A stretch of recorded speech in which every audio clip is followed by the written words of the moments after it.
City first news के सभी दर्शकों को बहुत बहुत नमस्कार। मेरा नाम है मुकेश भाई। जैसे ही हाँसी जिला बना उसके बाद लगातार जो है बड़े दौरे हाँसी में होते रहे और आज भी जो एक जो दौरा जो है वो हरियाणा राज्य महिला आयोग की vice chairperson madam Meena Parmar जो है वो हाँसी में पहुंची हैं और डीसी और एसपी के साथ में जो है पूरी एक जो चर्चाएं हुई, कहीं ना कहीं महिला सुरक्षा को लेकर भी जो बातचीत है और हाँसी के सामान्य अस्पताल में महिलाओं के लिए, महिला मरीजों के लिए किस तरह की क्या व्यवस्थाएं हैं उनका भी जायजा लिया गया। और उसके बाद जो है महिला थाने में सारी जो सुविधाएं हैं, क्योंकि महिलाओं की एक सुरक्षा की जो बात आती है तो बात जो है वो बड़ी गंभीर बन जाती है। काफ़ी पहले भी जो है कुछ एक ऐसा मामला उठा था कि जिसमें एक मैडम को जो है, मैडम रेणु भाटिया जो है महिला आयोग की चेयरपर्सन थी, उनको जो है इस्तीफा तक देना पड़ गया था। तो ये सारी चीज़ें जो है आज हम विस्तार से हम जानेंगे किस तरह क्या जो चीज़ें हैं वो सरकार के पास चल रही है और क्या जो चीज़ें हैं जिनके ऊपर और जो सुधार की आवश्यकता है। वीडियो के अंत तक आप बने रहें। अब आज जो है हाँसी में महिला आयोग की vice chairperson madam Meena Parmar जो है वो यहाँ पहुँचे। मैम बहुत बहुत स्वागत है आपका। हाँसी नया जिला बना है, आप यहाँ पहुँचे, डीसी से आपने बात की, एसपी से बात की, कैसा लगा मैम हाँसी आना? देखिए, निश्चित तौर पे नया ज़िला बना है तो कुछ चुनौतियाँ भी होती हैं जब नई जगह होती है, नई कोई चीज़ बनती है।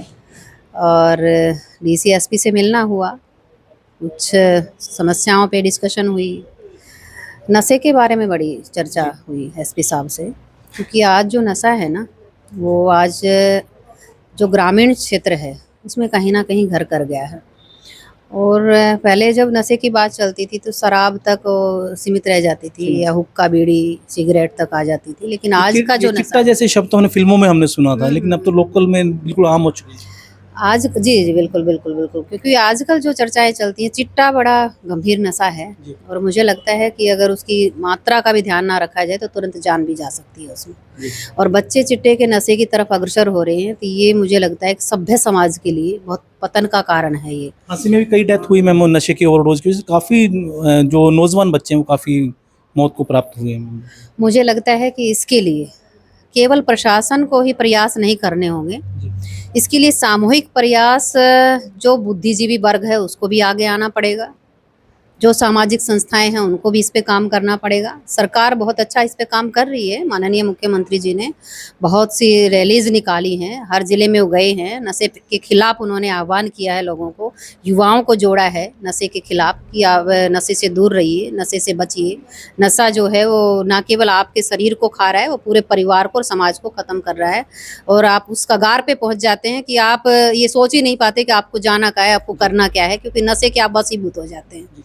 तो सरकार इस पे अच्छा काम कर रही है, बशर्ते कि इसमें सामूहिक प्रयास किए जाएं। पंचायत स्तर पे भी सभी सरपंच हैं, चाहे महिलाएं हैं, चाहे पुरुष हैं, या सामाजिक स्तर पे भी अगर बात करें, जितनी एनजीओ हैं, जितने भी बुद्धिजीवी लोग हैं, जो पढ़े लिखे लोग हैं, उन सबको अपने अपने स्तर पे इसमें प्रयास करने चाहिए सामूहिकता के तौर पे, क्योंकि नशा एक गंभीर समस्या है जो आने वाली पीढ़ी के लिए एक भयंकर संकट पैदा कर रहा है, जो हमारी नस्लें हैं उनको खराब कर रहा है। उनको बचाने की मुहिम अगर कहीं से शुरू होती है तो गांव से, ग्रामीण आंचल से शुरू होती है। तो हम सबको इसमें मिल करके चलना पड़ेगा, चाहे उसमें आयोग भी है, तो सामूहिक प्रयास सबको करने पड़ेंगे ताकि भावी पीढ़ी को बचाया जा सके। सिविल हॉस्पिटल में आप गए मैम, काफ़ी आपने वहाँ पेशेंट से भी आपने बात की, पूरे आपने हॉस्पिटल का मुआयना किया। लोग जो है अब धीरे धीरे सिविल हॉस्पिटल की, सरकारी अस्पतालों की तरफ जो बढ़ रहे हैं, रुख कर रहे हैं। अभी भी कुछ सुधार की कोई आवश्यकता है?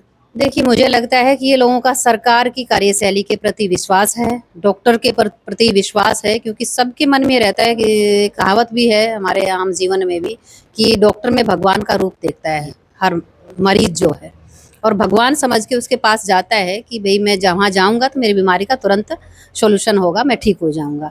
जिस विश्वास के साथ जाता है उस विश्वास पे डॉक्टर को भी खरा उतरने की ज़रूरत है, और मरीज को भी डॉक्टर के बताए अनुसार जो दवाइयाँ हैं, जो भी उसको अलग से कोई परहेज है तो वो उसको करना चाहिए, ताकि समस्या का, उसकी बीमारी का समाधान हो पाए।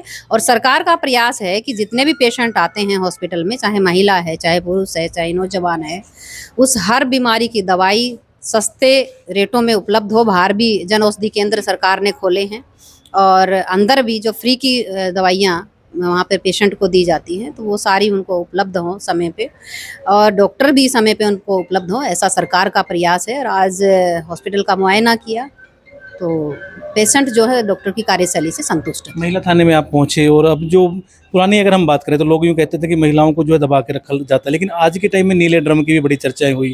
काफ़ी जो है वो लोग कहते हैं कि अब तो महिलाओं को ज़्यादा जो अधिकार हैं वो प्राप्त हैं, क्या कहेंगे? देखिए, मुझे लगता है महिला और पुरुष समाज की धुरी हैं। अगर एक भी पहिया कहीं कमज़ोर होता है तो कहीं न कहीं वो एक सामाजिक विघटन का कारण बनता है। तो महिला और पुरुष दोनों को एक साथ लेकर के चलना होगा और दोनों की अपनी-अपनी समस्याएँ हो सकती हैं। उन समस्याओं के निराकरण के लिए सबको काम भी करना होगा, चाहे अलग-अलग डिपार्टमेंट्स बनाए गए हैं, चाहे महिला पुलिस थाने बने हैं। यहाँ भी समस्याएँ आती हैं, महिलाओं की भी आती हैं, पुरुषों की भी आती हैं, हर तरह की आती हैं। कोई अपने पति से पीड़ित है, कोई अपनी सास से पीड़ित है, हर तरह की समस्याएँ हैं। कोई पॉक्सो का भी मामला अगर आ गया तो उसको भी बड़ी गंभीरता के साथ उसको सुलझाना, उसको सॉल्व आउट करना, परिवार को और बच्ची जो है उसको ये लगे कि ये आपके लिए है, यहाँ आपकी सुरक्षा है और आपकी सुरक्षा और सम्मान को जो है उसको निजी रखते हुए यहाँ पर काम होगा। ऐसे विश्वास के साथ महिला थाने काम कर रहे हैं और अभी जो मैंने चेक किया यहाँ पे अभी तक की जो इस वर्ष की ही हम बात करें तो 298 यहाँ पे शिकायतें आई अलग-अलग तरह की, जिसमें 280 डिस्पोज हो चुकी हैं। तो बड़ी अच्छी बात है कि इन पे बड़ा बारीकी से काम हो रहा है। महिला सशक्तिकरण और सुरक्षा के लिए कुछ कदम आगे उठाए जा सकते हैं मैम?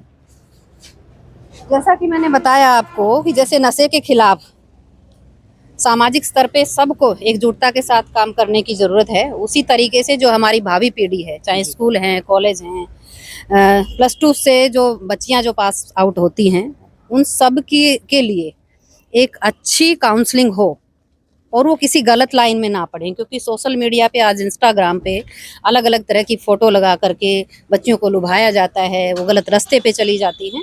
इन सब पे रोक लगे, इसके लिए आयोग भी काम करेगा और सबको सामूहिक तौर पे माता-पिता को भी इस पे काम करना। गुड टच बैड टच की भी कहीं न कहीं एक जागरूकता की आवश्यकता जो है वो। जी, बिल्कुल सामूहिक तौर पे काम करेंगे सारे मिलके और समाज में एक जागरूकता की ज़रूरत है। उस जागरूकता के ज़रिए मुझे लगता है कि इन बुराइयों से बचा जा सकता है।